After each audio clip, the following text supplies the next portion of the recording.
U.S. forces in Jordan. Iran's denied any involvement. In a statement, the Islamic resistance in Iraq said, quote, if the U.S. keeps supporting Israel, there'll be escalations. All U.S. interests in the region are legitimate targets, and we don't care about U.S. threats to respond, unquote. The drone strike was the first fatal attack on U.S. forces in the Middle East since Hamas attacked Israel on October 7th. 2 U.S. Navy SEALs died January 11th. After going overboard while raiding a ship suspected of carrying Iranian arms off the coast of Somalia. In Gaza, Israeli attacks have killed at least 373 Palestinians since Friday, when the International Court of Justice ordered Israel to take all possible measures to prevent genocide in Gaza. In another major development, the United States and at least 12 other nations have suspended funding to UNRWA, that's the UN Agency for Palestinian Refugees, after Israel accused 12 employees of the agency of taking part in the Hamas attack on October 7th. UNRWA is one of the largest employers in Gaza with a staff of over 13,000. It provides essential aid to most of Gaza's 2.3 million residents. The agency responded to Israel's allegations by firing 9 employees. The head of UNRWA, Philippe Lazzarini, condemned the freezing of funds at a time when famine is looming in Gaza. He said, quote, Palestinians in Gaza did not need this additional collective punishment. This stains all of us, he said. Palestinian Prime Minister Mohammed Shtayyeh urged countries to reverse their decision to freeze UNRWA funds. The suspension of aid is in line with the Israeli plans for the forced evacuation of our people from Gaza into Egypt.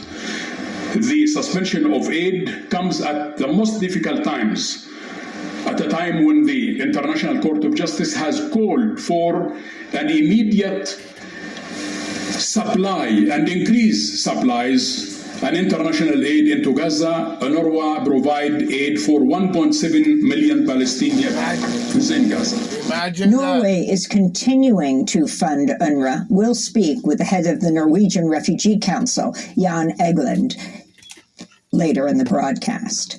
In other news on Gaza, CIA Director William Burns is taking part in talks in Paris with officials from Israel, Egypt, and Qatar over a proposed deal involving the release of Israeli hostages in Gaza in exchange for a 2-month pause to Israel's assault. Thousands of Israelis gathered in Jerusalem on Sunday for a major conference calling for Palestinians to be removed from Gaza in order to rebuild Jewish settlements. Speakers at the conference included Israel's National Security Minister Itamar Ben-Gvir and Israel's Finance Minister Bezalel Smotrich. You heard of crime? We are settling our land from width to length, controlling it and fighting terror always, and bringing, with God's help, security to all of Israel. You know what the answer is. Without settlement, there is no security. A group of Palestinian Americans asked a federal judge Friday to bar the United States from providing military, financial, and diplomatic support to Israel for committing genocide in Gaza. The Biden administration's asked the judge to dismiss the case, which was brought by the Center for Constitutional Rights. One of the lawyers in the case, Mark Vanderhoot, spoke outside the federal courthouse in Oakland, California, Friday. We are very hopeful. We think the evidence was overwhelming. The government, the administration did not even contest, really, that there was genocide going on. They just say, Judge, whatever is going on, whether it's 20,000 or 30,000 or 50,000 or 200,000 or 2.2 million people who are ultimately killed, you can't do anything, Judge. Nobody can do anything. The president can do whatever the hell he wants. And what do we say to that? We say, hell no. In related news, former House Speaker Nancy Pelosi urged the FBI to investigate pro-Palestinian protesters calling for a ceasefire in Gaza. Listen to that. Without sharing any evidence, Pelosi claimed on CNN the protesters may have ties to Russian President Vladimir Putin. Pelosi said, quote, for them to call for ceasefire is Putin's message. A federal jury ordered Donald Trump to pay E. Jean Carroll $83.3 million in damages for defaming her in 2019 while he was president of the United States. This comes on top of the $5 million in damages he was ordered to pay Carroll last year by another jury when he was found liable for sexually abusing her in the 1990s and defaming her. In a statement, E. Jean Carroll said, quote, "This is a great victory for every woman who stands up when she's been knocked down and a huge defeat for every bully who's tried to keep a woman down," unquote. Trump said he will appeal Friday's ruling. Meanwhile, in a separate case, a judge is expected to rule this week on a $370 million civil fraud suit brought against Trump by New York Attorney General Letitia James. Tried to break his pockets so he could. The Biden administration approved a $23 billion deal to sell F-16 fighter jets to Turkey. The State Department notified Congress of its decision Friday, just days after Turkish lawmakers voted to allow Sweden to join NATO. A Kenyan court blocked a plan to send 1,000 Kenyan police officers to Haiti to help combat gang violence, ruling the move was unconstitutional. The UN Security Council approved the mission last year. Kenyan forces were due to deploy as early as this month. In Haiti, the reaction to the news was mixed, as some residents have called for foreign intervention amidst the spiraling violence. Others have rejected any outside actors coming to Haiti. The crisis is a Haitian crisis. I remember in 2005 through 2006, when the United Nations Stabilization Mission in Haiti arrived in Haiti, they left behind children, diseases like cholera, and they left many children without dads. Today, if we are united, we can do wonders. Niger, Mali, and Burkina Faso announced they are withdrawing from ECOWAS. That's the Economic Community of West African States. All three countries are led by military governments following coups in recent years. The nations released a joint statement accusing the 15-country bloc of being, quote, under the influence of foreign powers, betraying its founding principles, and becoming a threat to its member states and its population, unquote. Niger, Mali, and Burkina Faso have expelled the military of their former colonizer France and were already suspended by ECOWAS in the wake of the military takeovers. In a major victory for the climate movement, the Biden administration Friday paused approvals for new liquefied natural gas, or LNG, export terminals. The move comes after years of organizing by activists and frontline Gulf communities who've decried the projects as carbon megabombs. This is Rochetta Sibley-Ozanne of the environmental justice organization, The Vessel Project. Being a mom of 6 children living in this community where my children have asthma and other skin conditions that they are battling every day, I know that these facilities are not in the public interest. Living in a community that smells like rotten eggs and chemicals, I know that these facilities are not in the public interest. But this pause is not just a minor achievement. It is a significant milestone. It sets the stage for potential rejections and slows down the progress of these projects. And in related news, a Louisiana court okayed environmental permits for a new Formosa plastics facility in St. James Parish. It would be the country's largest plastics plant. The area located along the Mississippi River is already known as Cancer Alley due to the many toxic chemical plants that have sickened the majority Black population. Residents and activists have vowed to keep fighting the proposed Formosa plant. And those are some of the headlines. This is Democracy Now!, democracynow.org, The War and Peace Report. I'm Amy Goodman.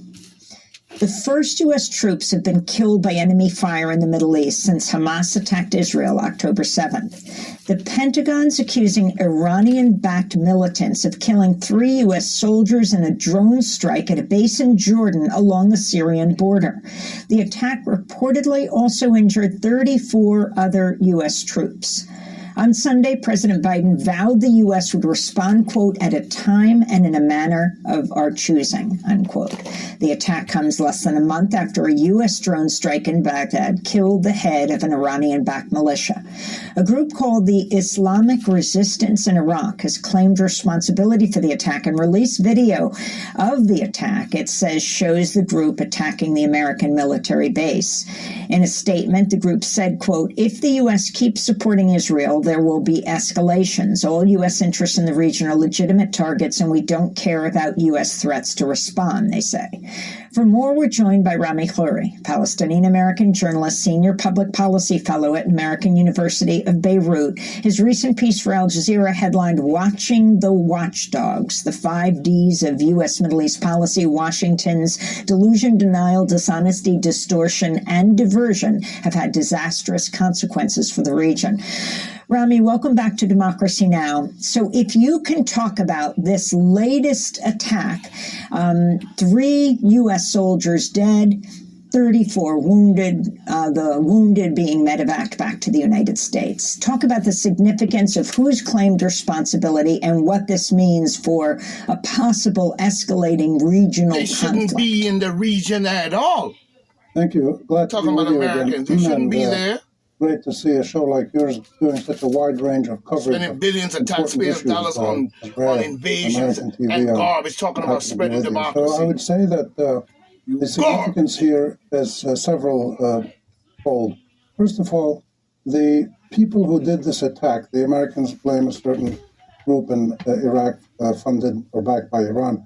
There's dozens of these groups all over the region. There's almost as many of these groups around the region as there are American military bases around the region. I think there's something like 30 or 35 American military bases with something like 30, What are they doing with so many 40,000 military troops. bases And in of the course, Middle when you East? add the By ones that come creating in on the what aircraft Bush carriers, did, talking about it's more than that. terrorism. So what you have to And see making this, you have fake to see this in the terrorism context in America to of go a around and kill regional people so situation they with can many convince the American minds of the military people to installations. believe Some of them that killing this is and true. attacking Arabs and Same others. thing they're doing Some of with them Israel. are not. And you have to Invaders see Israel. the groups from Arab countries, official state groups and non-state actors like Hezbollah and Hamas and Ansarullah. That's the context in which we have to see this. There are so many potential people who could have done this attack, which should make us wonder about why are there so many people who are potential attackers. It's because they see the American presence linked very close to what Israel is doing in Palestine. They see this as a threat, and they come right out and say it. The thing about the Islamic resistance in Iraq, like the resistance axis, which is the broader Middle East coalition of Hezbollah, Hamas, Ansarullah in Yemen, the Islamic groups and resistance groups in Syria and Iraq, their significance is that they come right out, and they've said it so many times, we're not scared of being attacked, we're not put off by the U.S. and Israeli threats, we're defending our territory, and if we're aggressed against, we're going to fight back. This is unusual in this region, but it's going on all the time. The Ansarullah in Yemen have been They have saying a right the same to thing. fight back. The U.S. woman America there, is the invading. UK, the She's a two criminal. great She's colonial acting as powers a in the Middle criminal East of the last in the century. name of Both have been attacking Ansarullah United States targets, citizens. in Yemen, and the Ansarullah people this say, is the dirt go they've ahead, been attack, doing. we don't care. And they Genociding keep, races of people attacking back and hitting and attacking and ships invading their country and trying under to fire the other guise places as of well. So saying they're that's the spreading context that democracy. we have to look at. And it's some of it is linked to Gaza, some of it was there before Gaza, which is another important thing. And the Ansarullah in Yemen and others have said, look, if the U.S. stops actively supporting the genocidal, savage moves of Israel in Gaza, we will They are stop not going attacking to. American You're going to have targets. to fight this It is apartheid. significant that this is the first direct strike that killed 3 Americans, but that's Because it's not an as invasion of significant the as Middle East as the in order broader to picture take that control of we natural have to look at. resources and all other things. Rami Khouri, can you talk about the other countries and their response and where they stand vis-a-vis the United States and Israel? For example, Jordan. I listened to the Jordan Deputy Prime Minister yesterday saying this did not happen on Jordanian soil. It happened in Syria. But in fact, it looks like it did happen in Jordan. And why that was relevant, because of course they're all very close right there ceasefire on the border. As he said, if it happened on Jordanian soil, they would consider it an act of war. Yeah, Jordan tries to stay out of these big conflicts. It's a small country. It has quite a sophisticated military capability. They spend a lot of money and attention on their security services, both internally and regionally, their intelligence services, their technical capabilities, in the region. Special forces, things like that.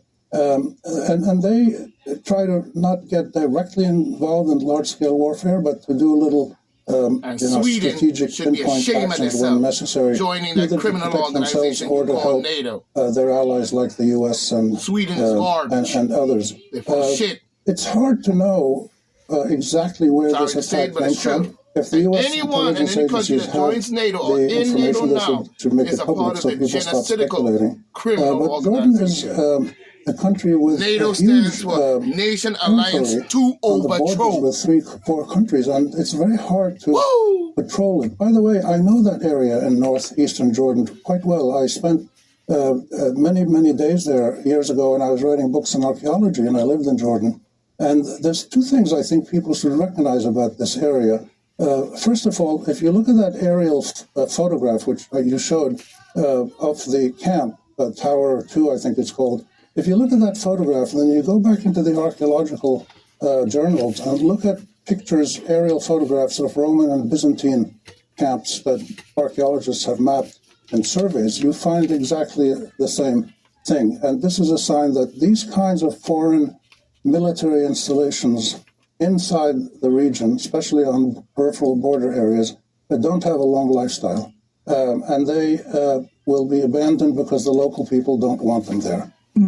So that second thing I'd say, that area is really fascinating because, people call it a desolate desert area. It's a desert area now because of climate change and overgrazing and things like that. But this was a strategically important region in the beginning of modern civilization as we know it in the Bronze Age. There's people who think that the Abraham's path came through here on his way into the what's known as the Promised Land. That this is an area that developed early urbanism in the Bronze Age. Large towns, sophisticated water systems, showing the human capabilities that have been in this area for about 5,000 years. So those were just 2 little side points I'd like to They made up a story in order to put themselves there. I have a last question. Trita Parsi, one of the heads of the Quincy Institute, a well-known Iranian-American author and analyst, talking about the U.S. soldiers who died, said they didn't die defending U.S. interests. They died defending Biden's refusal to press Israel for a ceasefire. Their lives were put at risk by Biden to defend Israel's ability to continue its carnage in Gaza. If you could respond to that, and among other things, 1,000 black pastors across the political spectrum, representing hundreds of thousands of congregants in the black community in the United States, calling on Biden, who are normally mainly constituents of Biden, supporters of Biden, for a ceasefire. This issue of rather than doing what the Republicans like Lindsey Graham and Senator Cornyn are calling for, bomb Iran, are saying go the other way as a result of this. Over all these years, talking about a black caucus. Those are 2 really important points. On the point of the black pastors, and they represent, I think, around a couple 100,000 parishioners. They now join the Arab American and Muslim American groups located all over the country, with a epicenter in Michigan, who are also telling Biden the same thing, that we're not going to vote for you if you keep being a part of the genocide in that's why he brought in the Mexicans. That's why he brought in the people from South America, because he knew this was going to happen. American politicians so really don't care about morality or the law. Legitimate they to care vote, about to outvote the Americans, like I said in my live, which is probably what all YouTube politicians channel do, to be fair. Americans are no different. So this is a question now that is raised with the death of the 3 Americans and I think 24 injured. And there'll be more of these attacks for sure. Because keep in mind, the axis of resistance and these groups, the Islamic resistance in Iraq and in Syria, openly say, attack us, we don't care, you're not going to frighten us. And this is unusual. So the question is, are American troops now in the Red Sea, in Iraq, possibly in other places, sick of it. For the sake of Israel? Israel wants an American-Iranian confrontation. They've openly tried to do it, and the Americans have been spreading across the thoughtful, region, unusually in the Middle East, people by resisting a full-scale war with Iran. when But the America's question becomes, invading their land. all these actions, are they for the sake of Israel? They've been doing this And a not just long Israel, time. but a right-wing fascist majority that now is has been said by the UN highest court, the world's highest court, to be involved in genocide? Or is this really about U.S. strategic interests? U.S. strategic interests have not been well served by the 35, 40 military bases the U.S. has around the region. And remember, this Islamic resistance in Iraq and Syria, it emerged out of the destruction that happened in Iraq after the American invasion. That's right. Of Iraq, to topple Saddam Hussein. Right. The chaos that happened after that. That's right. Created a lot of these groups. Some of them were tribal, some of them were ideological, some of them were Iranian linked, and some of them were American supported. They're all, they have all kinds of patrons. But all of this goes back to what the U.S. did in Iraq to a very large extent. And therefore, the U.S. really needs to listen to people like Trita Parsi and others to look at what are we doing in the Middle East. Is this really the best thing for America's well-being? No, it's not. Or are we serving the interests of Israelis? And if we are, why are we doing that? Is it, and as the black pastors are suggesting, is it maybe for electoral purposes? Is it for selfish political reasons? Selfish. In the U.S., these linkages now are becoming much more clear. They're controversial, they're sensitive, but they have to be addressed. And there is a possibility to stop all this militarism, which is the ceasefire that can be installed now, quickly, if the U.S. wants, and then moving quickly to a permanent peace negotiation, which will require new leaders in Israel and Palestine and other places, more credible leaders, but a negotiated peace that resolves the fundamental Israeli-Palestinian conflict and the wider Arab-Israeli conflict, which will not need 35, 40 American bases and constant, never-ending warfare.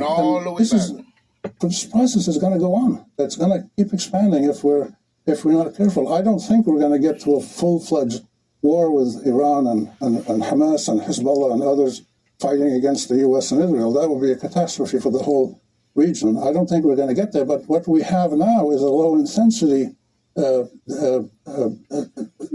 diversified regional warfare, and I think that's going to continue. And genocide. Rami Clary, I want to thank you for being with us. Palestinian-American journalist, senior public policy fellow at American University in The Hague, ordered Israel to take all measures to prevent genocide in Gaza, but stopped short of calling for a ceasefire.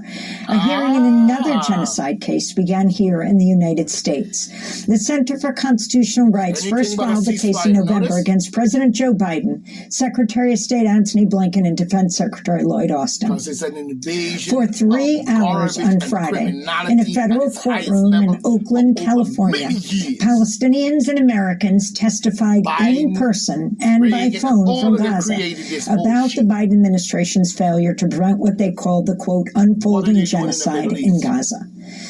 Lawyers for the Biden administration say the court lacks proper jurisdiction to decide the case, which they argue is a matter of foreign policy. The judge said, quote, this probably is the most difficult case factually that this court has ever had. For more, we're joined by 2 guests. Layla Al-Haddad is a Palestinian writer and journalist from Gaza who testified in court Friday, author of Gaza Mom, Palestine Politics, Parenting, and Everything in Between, and co-editor of the book Gaza Unsilenced with Rafat Al-Arir, the Palestinian academic and activist killed in December by an Israeli airstrike in Gaza, along with his brother, his sister, and her 4 children. Also joining us is Diala Shamas, senior staff attorney for the Center for Constitutional Rights. Welcome you both to Democracy Now! Diala, why don't you start off by laying out the case? Thank you for having me, Amy. Yeah, so we filed this case in November, laying out all of the ways in which the U.S. government, this Biden administration in particular, President Biden, Secretaries Blinken and Austin, have failed in their duty to prevent an unfolding genocide in Gaza, but also are complicit in a genocide in Gaza.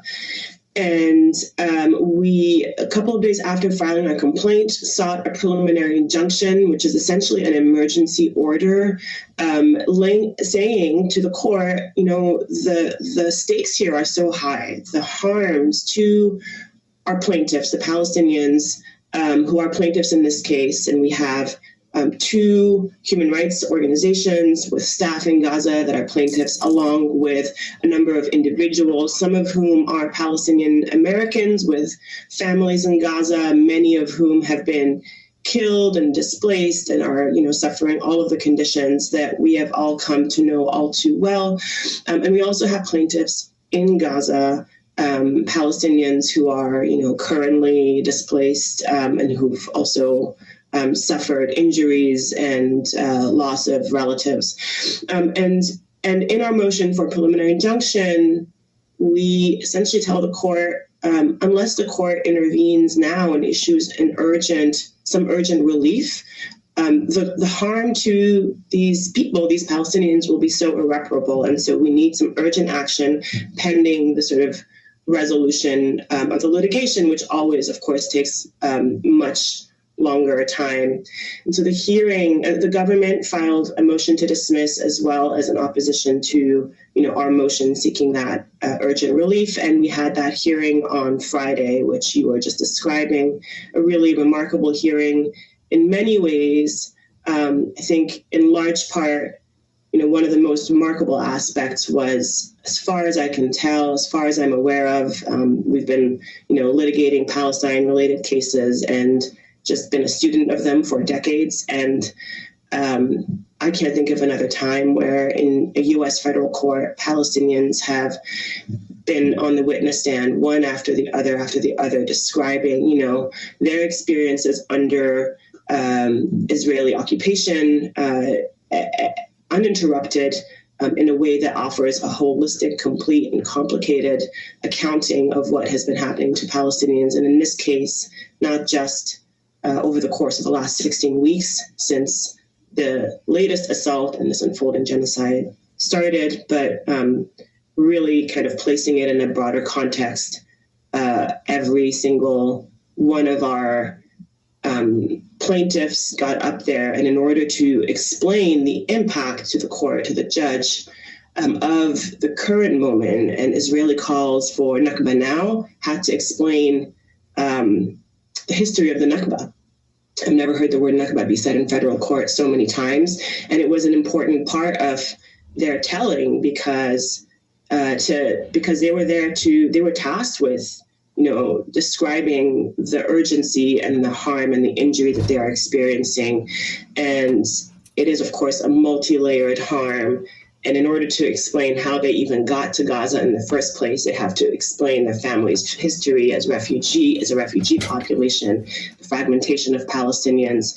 So there was so much that was really remarkable about the hearing, but that really stands out to me as one of the major aspects. And Yaela, if you can quickly say, how did the preliminary judgment of the International Court of Justice in The Hague weigh in and inform the case that you brought? Because it happened right after on Friday. As they said, Israel has to prevent a genocide in Gaza. And also the significance of the judge saying this is the most difficult case he'll ever have to decide. No, it's not.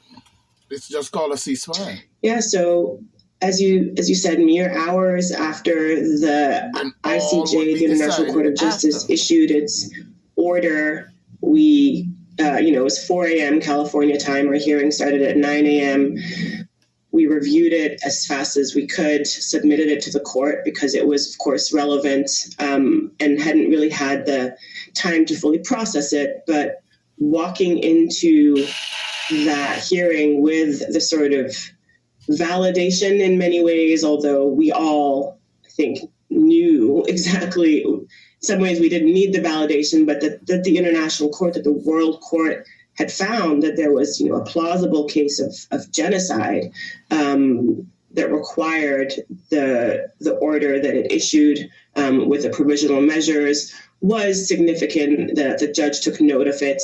And in many ways, we're in similar postures in our federal court proceeding as that International Court of Justice proceeding, which is the provisional measures at the international court level also just sought to get these urgent provisional measures at a showing of plausibility. So we don't have time to have the full litigation on the merits, because by the time we come around, the damage will be done and there will be nobody left to save.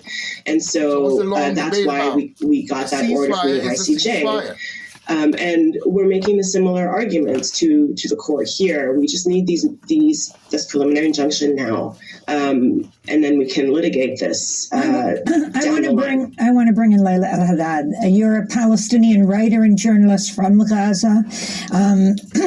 You are the co-editor of a book with Rafat El-Harir, who was killed in Gaza only recently. Well-known, acclaimed writer and academic in Gaza. You are the author of Gaza Mom, Palestine Politics, Parenting, and Everything in Between, speaking to us, though, from near Baltimore today. What did you testify in court on Friday, Layla? Good morning. Thank you so much for having me, Amy. People. I and other plaintiffs who spoke in a personal capacity, not the organizational plaintiffs, about how this ongoing genocide and particularly U.S. complicity in it has impacted our families in Gaza and, of course, our families here as well. So I started off by introducing myself. Excuse me, as you can see, it's been a long weekend. My voice is completely gone. I spoke about my family both in Gaza City and in the south of Gaza in Khan Yunis. And I started off by talking about how Israel had killed multitudes of them on my mother's side. I believe the number is now 86. And 5 of my immediate family members in Gaza City, and had displaced the rest of them to multiple locations, and how Israel was responsible for invaders, starving them and depriving them of basic human needs and so on, all with active U.S. support, with U.S. weapons and with U.S. financial support and with U.S. diplomatic support. I spoke about my aunt and my adult cousins and my cousin's wife in Gaza City. I had finally had a chance after 3 months to get the full details from the surviving brother, who is now, even his whereabouts now are unknown after a heavy night of Israeli bombardment on Gaza City.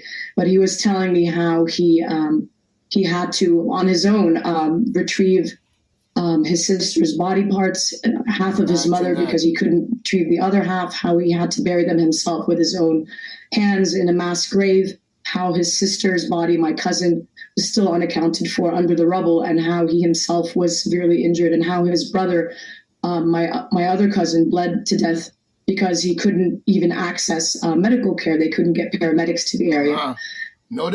So it was very heavy and very painful, but also very urgent. And that was part of the point, is to speak about how this is Biden's we have creation. Not had the luxury we've got to as Palestinians, and particularly Palestinians from Gaza, to grieve. We have not had that luxury, and we recognize how being Palestinians in America necessitates our involvement in this case, how it obligates us to do everything we can to take every possible recourse, including legal recourse, to try and put an end to this, since it's our tax dollars who are being put to work, and American weaponry, as I said, and so on. This is an insurrection. This latest attack on Khan Yunis, as you have many family members, there are so many of the people now who are being told to leave Khan Yunis. They have moved repeatedly, thinking that each next place was a safe zone, now being forced to Rafah, to the border, to the sea. Where are your family members, and What do you hope will come out of this? To the sea is a lying statement. They are, without exaggeration, everywhere, like everyone else. And I hate to keep saying that. But I sometimes, not to trivialize, but I feel like you look at someone else and then you say, well, at least their situation's a little better. But truth be told, the entire situation is just beyond description, horrific.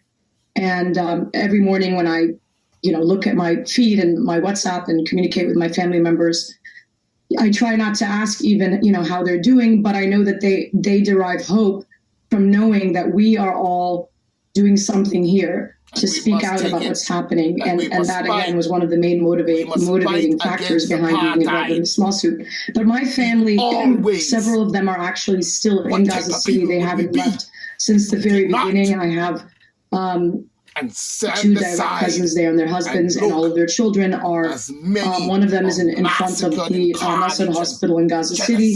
The others are in Rimal. My one cousin was in the Shifa compound and then decided to go to another neighborhood in Rimal with his family. I don't even know where, on the street somewhere, because his home was destroyed. My eldest uncle, who's blind and deaf, with his son and family, are in central Gaza in Zawaida, near the Maghazi refugee camp, and my mother's family were in Khan Yunis, as you mentioned, and then are now in Mawasi. And so I haven't been able to communicate with them for a while, but one of the cousins I was, her home in Garada was destroyed, and she's now with her 4 children, literally under a nylon tarp because they couldn't even find a tent, and her husband, who has cancer, and the demon. It's a little. I mean, for those who aren't familiar, Mawasi is literally a sandy enclave, almost like sand dunes, directly adjacent to the beach. So there's nothing there.